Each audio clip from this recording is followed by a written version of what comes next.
La Contraloría, por ley, cuando se altera el cofinanciamiento o cuando se altera la asignación de riesgos, o se alteran las garantías, perdón, tiene que emitir una opinión, pero lamentablemente, de acuerdo a la ley de APPs, y digo lamentablemente, no es vinculante. Es decir, nosotros en los 10 días hábiles que tenemos para emitir opinión, hacemos todo el análisis exhaustivo, formamos un equipo multidisciplinario, fortalecemos nuestro equipo, ponemos mayor personal a disposición, etcétera, etcétera, nos preparamos, pero muchas veces, lamentablemente, los riesgos y las opiniones que vertimos en esos informes no son adoptados por la entidad. Y lamentablemente, según la ley, no tienen la obligación de adoptarlo.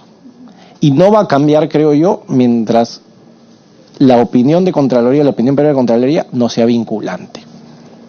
Y por eso hemos presentado un proyecto de ley que está acá en el Congreso a efectos de permitir. En su momento, cada vez que salió la nueva ley, estaba tramitándose la nueva ley de APPs, nosotros hemos estado haciendo las gestiones, inclusive con el Ejecutivo, a efectos de que nos den opinión vinculante en esa materia, lo cual no ha sucedido. Segundo, en el caso de los simultáneos es mucho más complicado, vinculante, pero ahí hay algo que nosotros nos marca, que el daño se materialice. Es decir, para que luego sea observable y sea...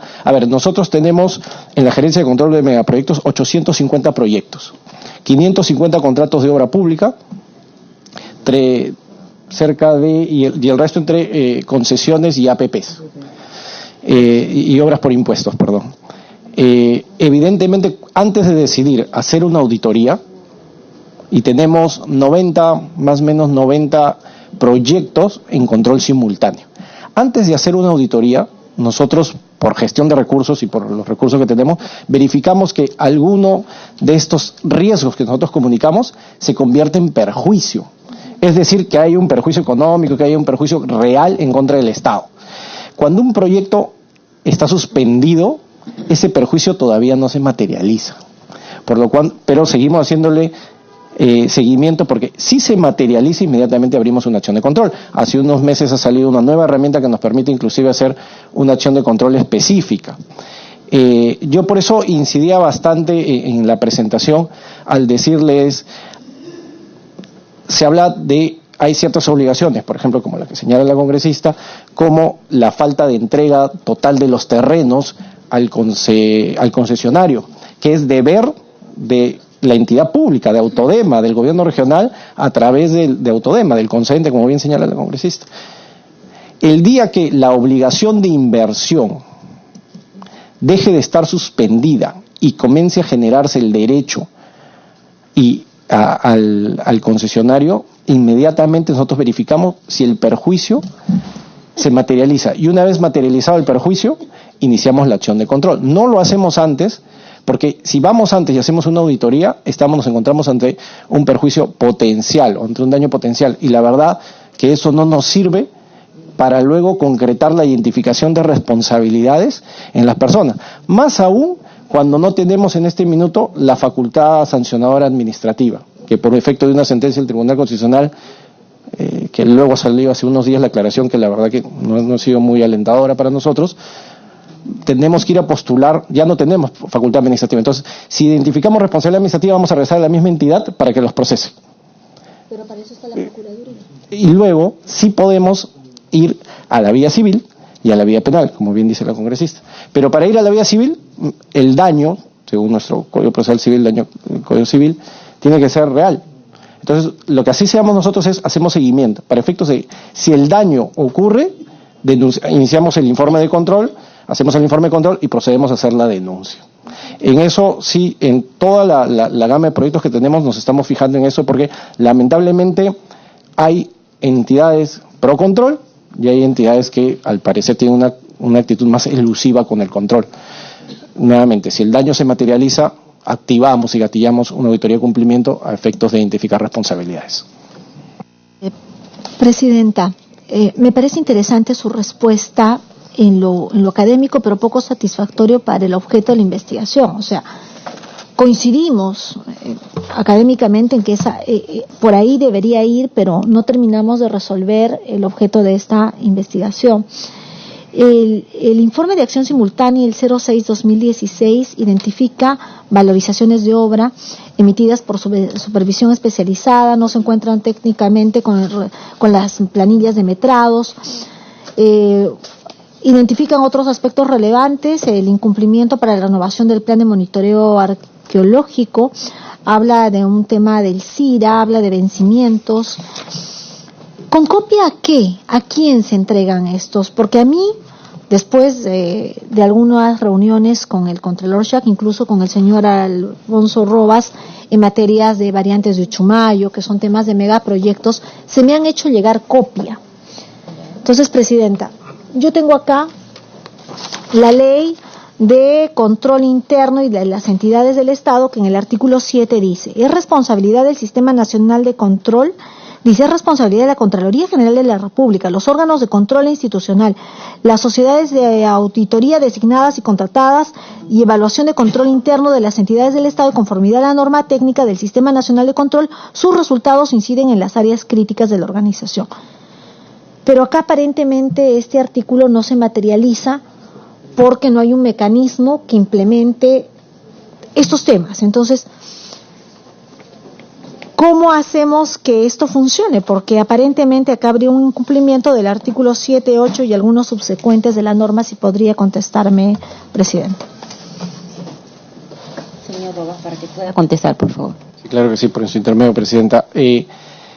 Recién con la ley 3742 aprobada por este Congreso, todos los informes son públicos y por lo tanto, emitidos los informes, tenemos la obligación de publicitarlos y colgarlos, perdón por el castellano, en la página web de Contraloría, y ahora son públicos.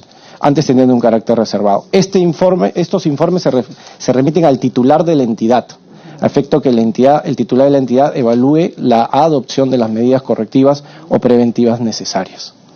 Cada vez que sale un informe, se remite a la entidad pública, objeto en materia de control. A partir de la 3742, de la vigencia de la ley 3742 aprobada por este Congreso, es que todos los informes de control se vuelven públicos y son colgados, como les repito, en la página web de Contraloría y puestos a disposición de la ciudadanía.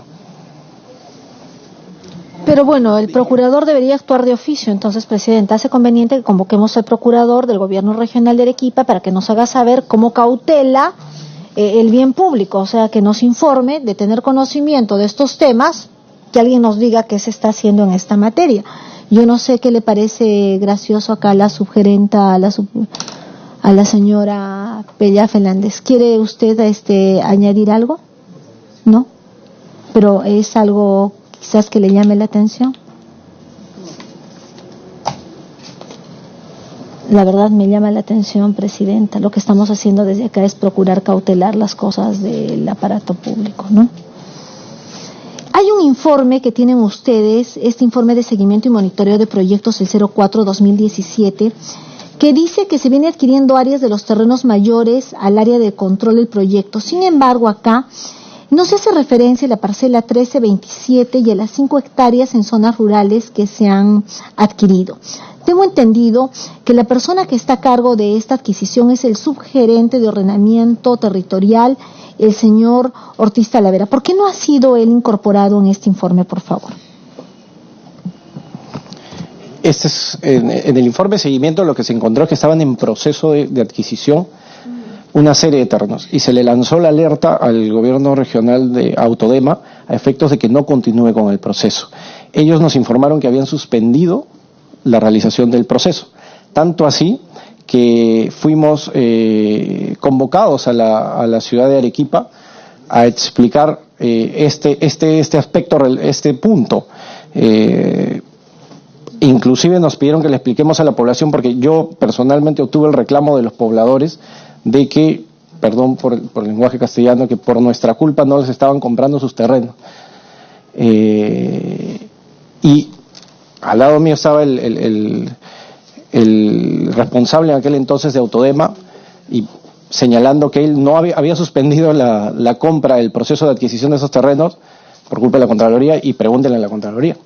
Entonces, es así que funcionó. Nuestra alerta hizo, la información que ellos nos dieron, que suspendan la adquisición de estos terrenos, ¿no? Entre otros, ¿no? El más importante para mí y el que yo puse como ejemplo en esa exposición fue la parcela Jabune que la pongo en acá. Sí. Señora Presidenta, hemos observado que uno de los mecanismos más comunes en el tema de los megaproyectos, como usted señalaba, es el tema del saneamiento físico. No solamente en que genera sobrecostos porque no está saneado o porque se compra más de lo que se debe o a una cuantía mayor de lo que se debe pagar.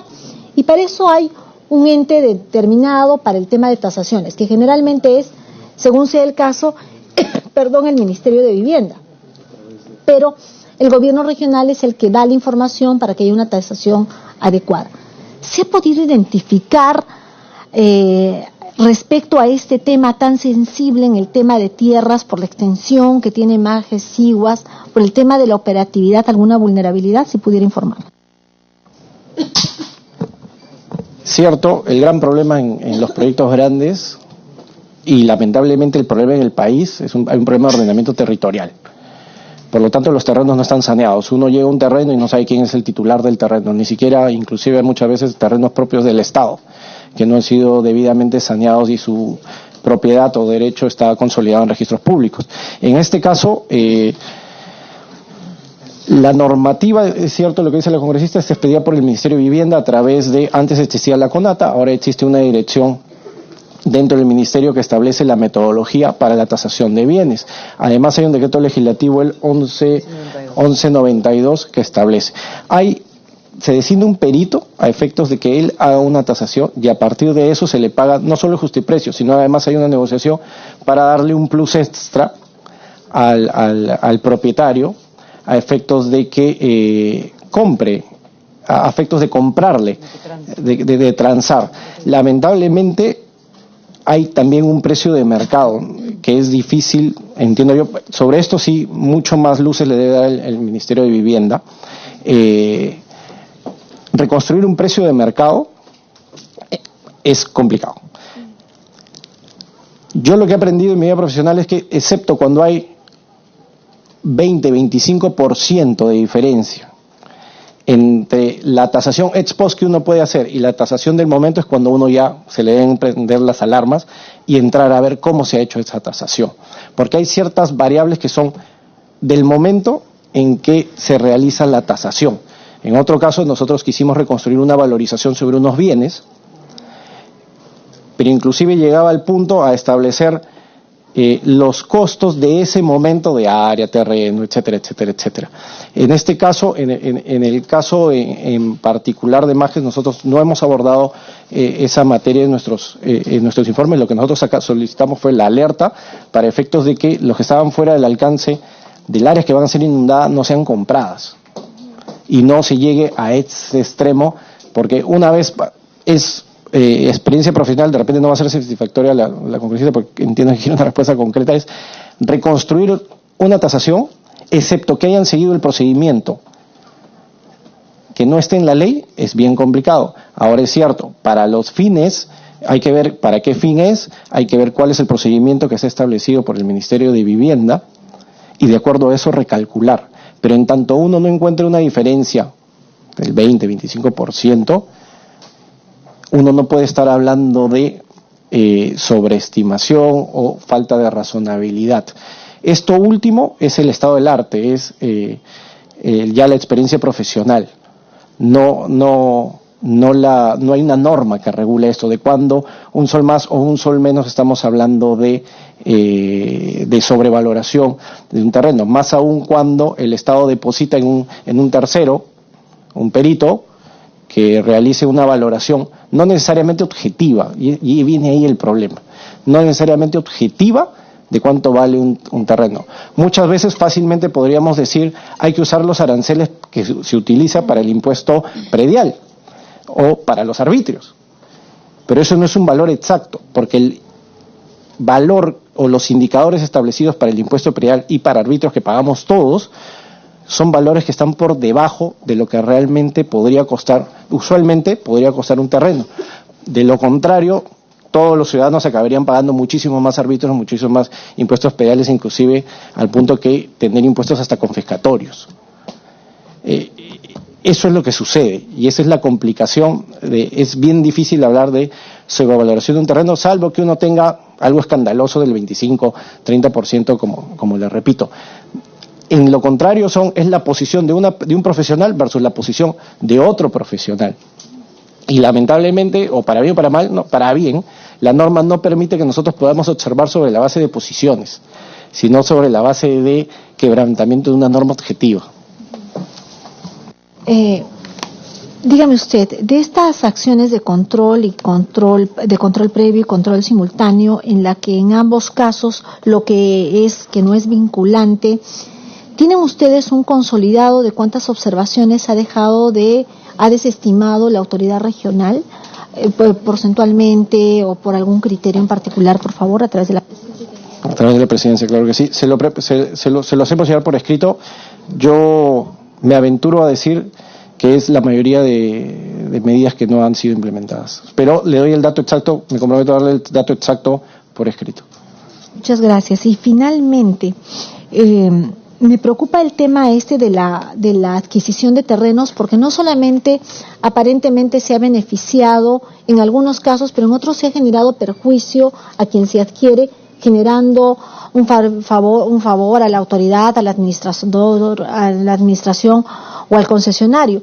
Porque en el caso de Pusapusa, por ejemplo, Presidenta, lo que se hace es valorar el terreno como agrario, pero no se valora ni se estima las actividades económicas que en torno a ese terreno se hacen, ¿no? O sea, si tienen una planta lechera o producen quesos, son temas que no se estiman y se paga por debajo del valor, y eso también genera un perjuicio al usuario y evidentemente se beneficia porque se paga por debajo a quien haga la adquisición, que en este caso me parece que la adquisición la hace el gobierno regional, es el que paga menos a través de Autodema.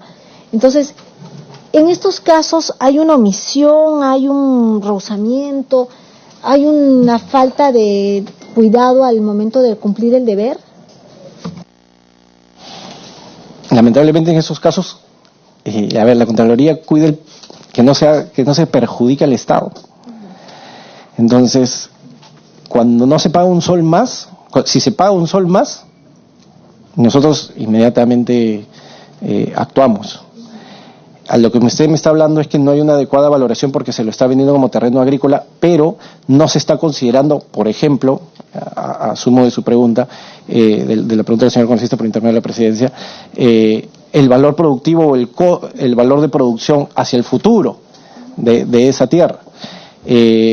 Allí lo único que nosotros podemos hacer es verificar que se siga este procedimiento establecido por vivienda, pero hay ciertas valoraciones subjetivas que son del propio perito tasador que no se pueden reconstruir, y si no hay un perjuicio al Estado, lamentablemente nosotros no podemos actuar. O sea, no podemos determinar un perjuicio y no podemos ordenar o incentivar a que la entidad pública haga un pago mayor hacia el contrario. Al contrario, ahí imagínense un informe de Contraloría, una autoridad diciendo estoy pagando más porque la Contraloría me ha pedido que pague más, ¿no? Eso nosotros vamos a verificar que más bien al contrario.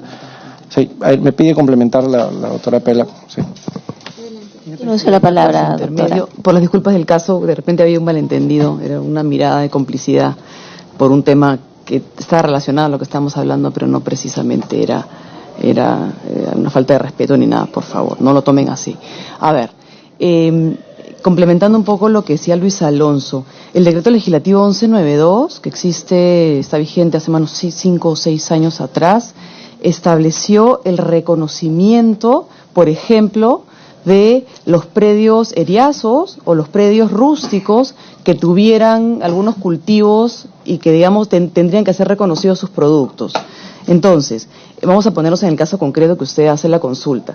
Imaginémonos que nos llega una denuncia, más o menos parecida a la que usted está planteando, y nos diga, oiga, usted sabe que Contraloría no está reconociendo de manera adecuada los productos del área respectiva al cual yo he sido afectado, por favor verifique el cumplimiento del decreto legislativo 1192 y sus modificaciones.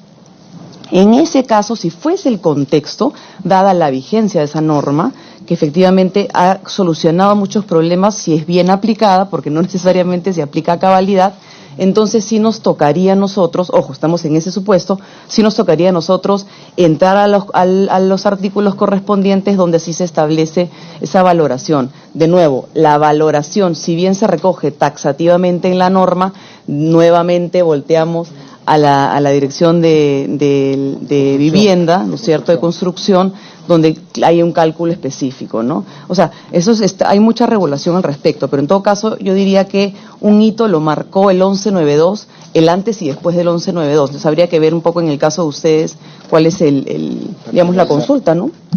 Lo que pasa es que yo le agradezco mucho la respuesta, es interesante su perspectiva, pero hay que entender un poco cuál es el costo, Presidenta, de no tasar bien. ¿Por qué? Porque hay un costo de oportunidad perdido. ¿Qué pasa si quienes se sienten perjudicados por este pago no real, no el justiprecio, lo que quiera usted, judicializan su pretensión? Entonces este costo de oportunidad también nos pasa factura en la paralización del proyecto. Son criterios que en realidad iremos evaluando. Yo les agradezco mucho las respuestas que nos han dado. Pido, señora Presidenta, que las preguntas se les pueda... Yo sé que están con bastante trabajo en la Contraloría, pero esta comisión tiene plazos.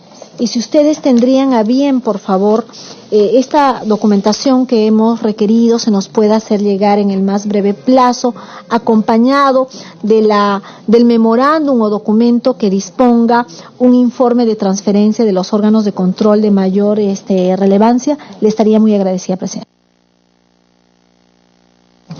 Gracias, congresista Alejandra Aramayo, muy importante su intervención, ya hemos tomado nota también y le vamos a agradecer que a la brevedad posible nos puedan hacer llegar lo solicitado.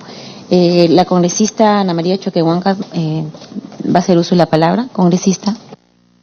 Gracias, Presidenta. En realidad muy breve y un poco también para recordar lo que manifestaba la congresista Aramayo en el tema de Pusapusa. Nosotros habíamos tenido una audiencia hace casi un año o quizá un poco más en Arequipa, y no solamente es el descontento de las personas que viven allá, sino que bajo la modalidad de que, a ver, yo te pago tanto por tus tierras, parecía mucho, pero en realidad lo que estaban pagando era tan irrisorio que no se midió que era por la cantidad de hectáreas que se estaban entregando y que salía una cantidad más o menos en ese momento que pudiera ser, pero si les hemos pagado bien, que fueron lo que dijeron los del gobierno regional. Pero en realidad ese tema hay que verlo, porque eso se fue convirtiendo en una traba y en un obstáculo para que el proyecto siguiera avanzando, y eso está pendiente, por si acaso eso no se ha resuelto, y lo debe saber bien Autodema, Presidenta. Creo que ahí hay que ponerle bastante cuidado, bastante atención, porque es cierto, o sea, el tema va por el lado de que hay que pagar el precio justo. Entonces, no, aquí lo que nosotros estamos viendo en los informes de seguimiento y monitoreo del proyecto también, a mí bueno, en realidad no me llama la atención ya nada de lo que pasa en este proyecto, y creo que a muchos de nosotros nos pasa lo mismo, porque se han hecho cosas que son incorrectas, que son incluso bastante cuestionables, y que hasta el día de hoy no se obtiene una respuesta. ¿Por qué? Porque termina una gestión. La gestión puede terminar, pero ahí se tienen que aplicar sanciones. Y a mí lo que me llama la atención, no voy a referirme a la parte técnica, porque la parte técnica nosotros podemos dirigirles a ustedes preguntas para pedirles las respuestas por escrito. Yo me voy a referir más que todo a lo que llama la atención, y es a la implementación de todas las acciones de control que ustedes hacen. O sea, hacen recomendaciones, hacen, por ejemplo, desde el 2017 contemplaban 9 conclusiones, recomendaciones. El 23 de enero otra vez que se tomó un acuerdo para que el Contralor Regional de Arequipa en 15 días priorizara un informe preventivo a Autodema. Autodema se resiste, no hay, digamos, no hay respeto siquiera a lo que se acuerda en estas reuniones entre autoridades, que creo que eso no solamente pasa por una falta de respeto, sino además de cumplimiento en los derechos y obligaciones que tenemos como autoridades y como funcionarios, ¿no? Sí, lo que puntualmente quisiera preguntar a Contraloría es por qué no se encuentra debidamente informada Contraloría sobre la ejecución del contrato suspendido supuestamente hasta el 31 de julio del 2019 entre el concedente y concesionario. O sea, es que las cosas se hacen de pronto, no lo sé, porque nada de esto es reservado.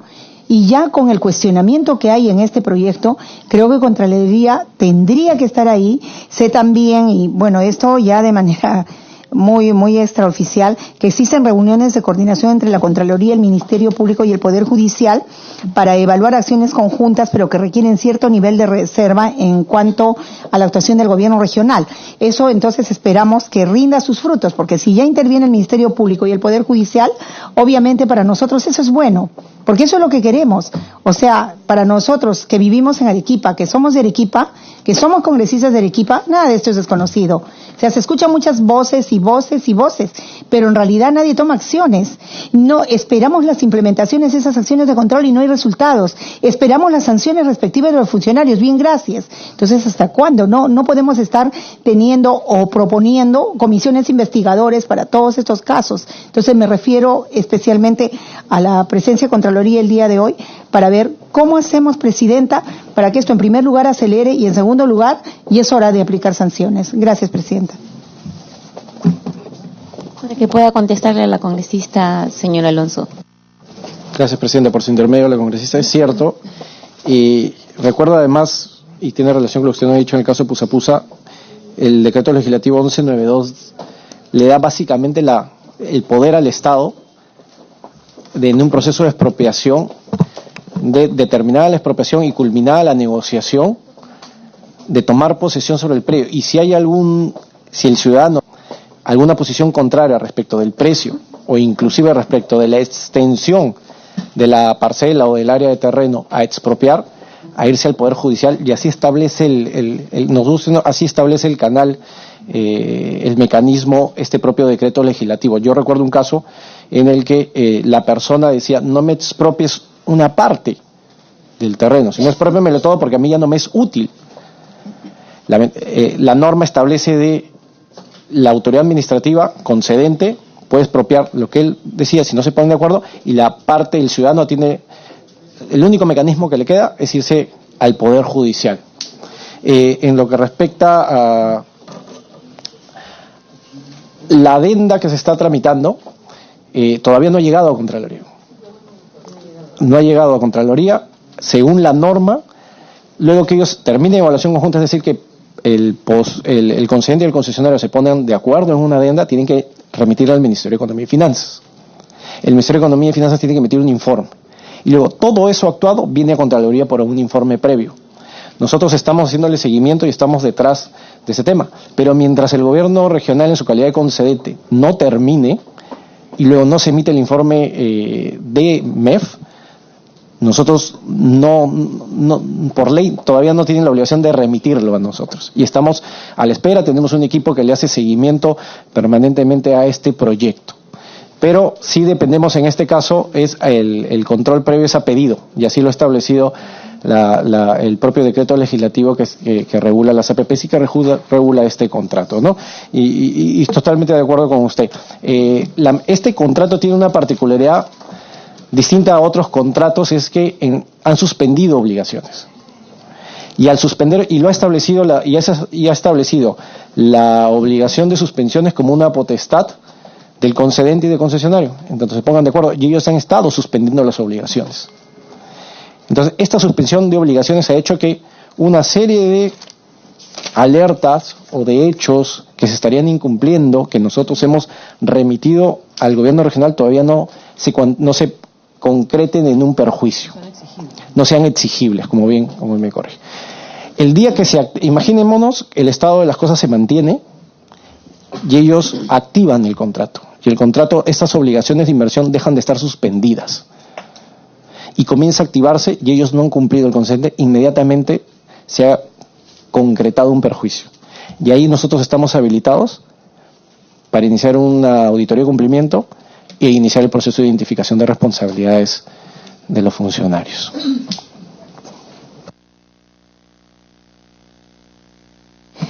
Bueno, yo quiero que me aclare un poquito ese tema, señor Alonso, ¿no? Según lo establecido por la ley 29.622, que modifica la ley 27.785, establece la facultad sancionadora exclusiva de la Contraloría General de la República en materia de responsabilidad, administrativa funcional.